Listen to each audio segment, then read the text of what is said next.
So in today's video, I just wanted to quickly review with you how to use Desmos because you're going to do a small investigation and you're going to need to graph some functions.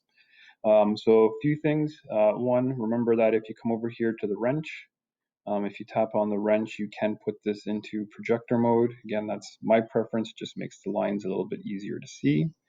If you're trying to write an equation, you would come over to this box, okay, and you can start typing in an equation. One of the ones you're going to have to do in your homework looks something like this here, y equals 2x, okay, just graphing a line.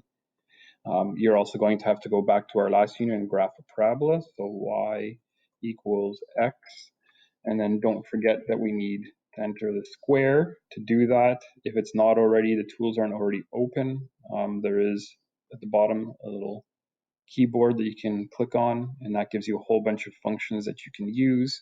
In this case, we want to square, so here's our square button. So if I do that, there's our parabola.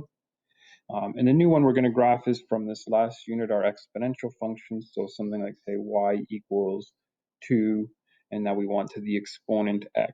So instead of hitting this, which will add just the square, we just hit the one that's right beside it, which now allows us to type in whatever exponent we want. And I can write y equals 2 to the exponent x. Once things are graphed, if you want that keyboard out of the way, you can just hit that back again.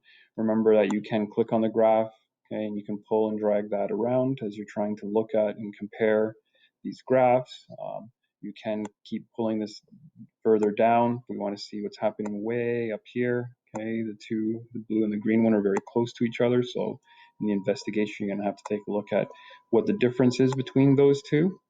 And then lastly, you can also use here zoom out or zoom in, the plus and minus, to do something very similar.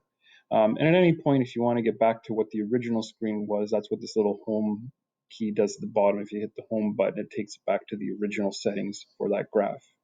Hope that helps. If you have any questions with how to graph anything in the investigation, don't hesitate to send me a message. Have a good day, guys.